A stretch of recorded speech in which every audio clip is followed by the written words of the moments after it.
Men of Stone, Chapter 2. "Hey, Ugly, wait up," Fish called as I was about to cross the street to school.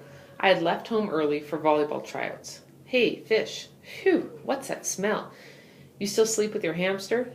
"Dad's aftershave," he said, rubbing his broad chin, underlying the fact that he shaved regularly, while I had as much need to shave as an orange. "And we all know how important personal hygiene is to you, you big macho stud." He grinned. "As much as this mixed volleyball thing sucks. You have to look at it for opportunities." "Yeah, I know. Melanie Schneider." I checked my watch. 2.2 seconds into a conversation, and you haven't even said her name yet. True love fading? Shut up. He grinned again, showing off even white teeth, the smile known to attract any girl within eyeshot, the smile that had set his parents back at least $3,000. "I saw Kat checking you out at volleyball the other day, so don't go all monk on me." He grabbed me in a half-hearted headlock. If it had been wholeheartedly, I'd be dead. I shook him off. The only thing she'd ever said to me was that I was out of position. She doesn't even know my name. "Small detail," he shrugged. "Right." I opened the heavy door to the gym. Fish bulldozed ahead of me. I followed him into the locker room where we stowed our stuff. Stan was already there, doing the laces up on his Queen Mary sneakers. "What's that smell?" he asked, sniffing as Fish opened the locker beside him. "Success," Fish answered. Stan nodded. "I hear Melody's sick today," he said, with no trace of emotion, but I knew he was lying even without the wink he gave me. Fish sent up a howl before charging into the gym to see for himself. Stan watched him go, shaking his head. "He's such a putz." I laughed, but more at Stan than Fish. His last recorded smile was in grade 5, and his deadpan face always made me laugh. "How's great auntie? She came yesterday, right?" I crammed my bag into my locker. "Late." "So you haven't been through the cheek-pinching, my how you've grown, come here and give me a hug routine yet?" He was still tying his laces methodically. "I don't think she's the cheek-pinching type," I said, brushing over the fact that everything else he said was dead on. Stan finally finished tying his shoes and stood, towering over me like a giraffe on steroids. "Coming?" he half-turned. "Your lady awaits." Stan always talked like that, the dialogue out of those dusty old books he was always reading. I kept my face towards the locker so he couldn't see it turn red. "1 sec," I answered, and he left. I've been so careful not to tell those jerks how I really felt about Kat. I had the worst luck with girls, which was like this huge irony, considering I was surrounded by them at home. All those years of being used for kissing practice, I knew more about makeup and feminine hygiene products than any other male on the planet. None of it counted for anything. The first girl I liked was Janice Helger, grade 7. All year I just stared, working up the courage to talk to her. She had this nose that flipped up at the end, and it totally bowled me over. I actually had dreamt about it. In art, all the girls I drew had the same nose. I was obsessed. Finally, one day I walked up to her at recess and said, "I like your nose," and made this little gesture with my finger.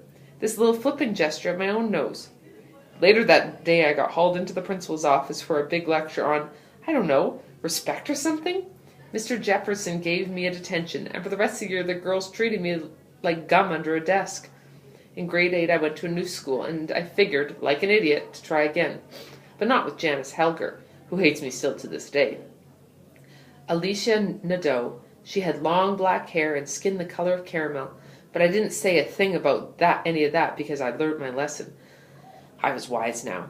Instead, I used all the listening skills I'd picked up at home, and Alicia and I actually had a few conversations after math class. One day she asked me to have lunch with her. It was a nice spring day, and I was pretty happy, thinking I was making great progress. We were sitting there outside, me chewing my burger, when she started to talk about her hips, and the warning bells went off. "I hate my hips," she said. "All the women in our family have them. They're so wide and gross. I hate them." Then she looked at me, and I knew this was my cue. I took my time, I swallowed my burger, and tried to recall everything I'd learned. Finally, I was sure. "But hips are like natural, right?" I swear, that was all I said. End of picnic. That's when I gave up on women. It was as if they spoke another language. I might be able to speak sister, but girl was another thing entirely. Fish stuck his head through the doorway. "Ben, you coming?" I slammed my locker door and followed him into the gym. "Hey, hey, it's Ballerina Boy," Claude shouted from across the carnivorous room. I ignored him and crossed over to Stan and Fish, but the Claude didn't stop. How about a nice pirouette or pas de deux? Claude yelled. I figured it wouldn't help my case much to shout back to him that a pas de deux was actually a dance involving two people. Want me to talk to him? Asked Fish, his meaty fist clenched at his side. Leave it, I said, volleying a ball over to Stan. It's not like you still do that stuff, he said in a low voice, as if the stuff I used to do was run drugs for the mafia. I quit dance just after I came to this school, but my past still haunted me. The sad truth is I really am a pretty good dancer. Claude was in a particularly bulldog mood today. He crossed the floor with a couple of his goon squad buddies. I need some cultural today, Miss Ben Conrad. Pretty please, just a little spin around the floor. Why don't you just piss off? Fish growled menacingly. Ooh, ballerina boy has a bodyguard, Claude said, and his two sidekicks laughed at his wit. Before I could say anything, Stan had stepped up. He wasn't as meaty as Fish, but he was tall, and with his non-smile policy, he could look pretty intimidating. He moved within an arm's length of Claude's smirky face and stood there for at least 10 seconds without saying a word. Claude was starting to look uncomfortable when Stan spoke softly. I think you're aware that my friend Fish has a short fuse. He gave it a long pause. My suggestion would be to move your sorry butt out of here. Claude backed up a step, forcing a smile onto his face. Later, ballerina boy, and he walked away, flanked by his goons.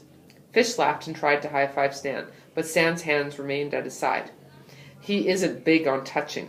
That guy watches too many gangster movies, Stan said, and he tossed the ball into the air as if nothing had happened. I'd spent 6 years at Miss Fleur's Academy of Dance, learning tap, jazz, and yes, even ballet. My sisters went, and I, being young, thought that all the jumping would be more fun than sitting in a corner waiting for them to finish, while my mum had her head stuck in a book. So I asked if I could join. I had to ask more than once. Finally, my mum said that if I was really sure, I could give it a try. There's one more interesting fact. All three of my sisters are as graceful as a traveling troupe of left-footed bears. Joni danced the way she painted, full of fury. For Mad, it was just another role that she played, and not one she particularly liked. And Beth treated it like a recipe. 1 part this, 1 part that, and a teaspoon of salt. But it was different for me. I was the one with the talent. Another gruesome bit of trivia. I actually enjoyed it. When I went to my first class, it felt right, familiar, like the inside of me could finally stretch all the way out. The kids at elementary school didn't seem to care one way or the other. It wasn't a big deal. By grade 7, it was about to pay off. There I was, one of 2 boys in the whole dance school, surrounded by girls. Pay dirt was around the corner. But when I started high school, someone caught wind of my dirty little secret, and suddenly I was ballerina boy. All those stupid jokes and whispers. One particularly witty kid said he was going to go as me for Halloween, dressed in a tutu. That finally got to me, so I quit. My sisters were disappointed, but I think my mom was relieved. We never talked about it. As I bumped the ball back to Stan, I caught sight of Kat. Lost IQ points, and completely forgot that I had given up on women. That happened whenever I saw her. It wasn't as if she was the most beautiful girl in the world, or even the school. Probably Melody was prettier, like one of those girls in a magazine with everything in the right place. Kat had this kind of angular thing going on with her blunt shoulder-length hair and sharp features, long, lean torso, and really great legs. She was good at track, fast and smooth, and, this sounds stupid, but she always seemed really clean. She just shone.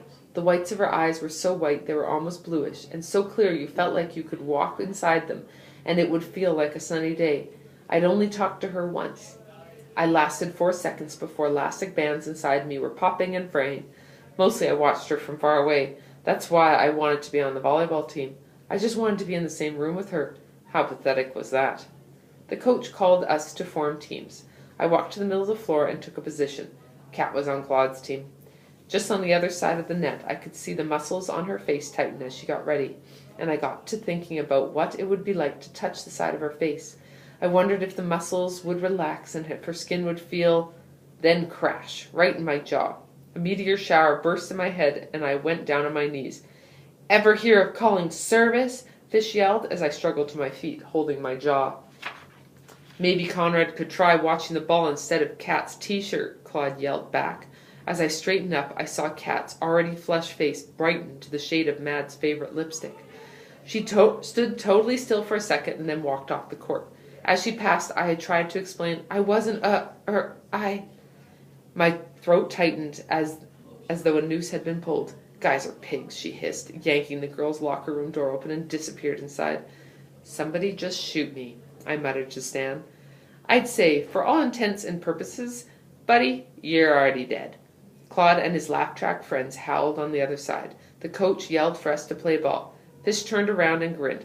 Look at the bright side, Ben. She knows your name now.